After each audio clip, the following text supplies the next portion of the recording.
চট্টগ্রামের ফটিকছড়িতে অবিরাম বৃষ্টি ও নদ নদীর দিয়ে পাহাড়ি ঢলের পানিতে বিস্তীর্ণ এলাকা প্লাবিত হয়েছে। এতে শতাধিক গ্রাম বর্তমানে পানির নিচে। হালদা নদী এবং দুরংকালের পানি বিপদসীমার উপর দিয়ে প্রবাহিত হচ্ছে।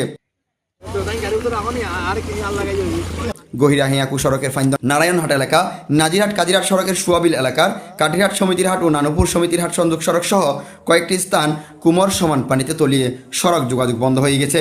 গত 20 আগস্ট থেকে এসব এলাকায় বন্যা পরিস্থিতির সৃষ্টি হয়। তবে ভয়াবহ রূপ ধারণ করেছে উপজেলা নাজিরহাট পৌরসভার হালদার বাঁধ। এই এলাকায় মালেকার ফারাও এলাকায় বাঁধ প্রায় ভেঙে গেছে। যে কোনো সময় তলিয়ে যেতে পারে 150টি বসতঘর।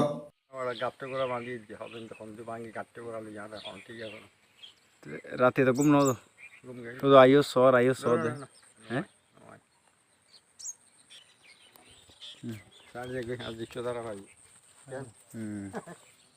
অন্যদিকে দুরং নদী বয়ে চলেছে ফটিকছড়ি সদর বিবিরহাটের উপর দিয়ে। বিবিরহাটের আশেপাশে কালের বাঁধে ভাঙন সৃষ্টি হলে উত্তর চট্টলার বৃহত্তর বাজার বিবিরহাট সহ আশপাশের এলাকা প্লাবিত হয়ে কোটি কোটি টাকার ক্ষয়ক্ষতি এবং জানমালের ক্ষয়ক্ষতি হওয়ার আশঙ্কা করছে ব্যবসায়ী ও স্থানীয়রা।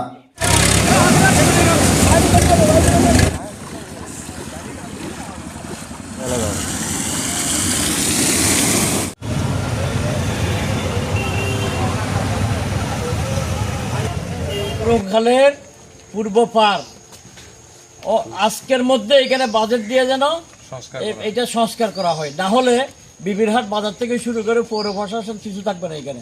বন্যার সার্বিক পরিস্থিতি যেটা আমি দেখলাম বিভিন্ন জায়গায় ঘুরে খুবই ভয়াবহ। আমার জন্মেই আমি এরকম বন্যা হতে দেখি নাই।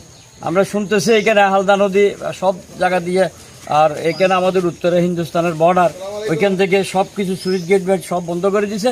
সব পানি এখন এই আমাদের এদিক থেকে গড়াইয়া বঙ্গোপসাগরে যাওয়ার একটা দ্বার হয়ে গেছে ফটিকছড়ি। এটা অনজিবিলম্বে যেন ফটিকছড়ি উপজেলা দুর্গত এলাকা ঘোষণা করে। আমি ফটিকছড়ি উপজেলা এবং এই জেলা প্রশাসনকে আমি দাবি জানাচ্ছি। আমাদের মুক্ত কণ্ঠ, সত্যের পথে সব সময়।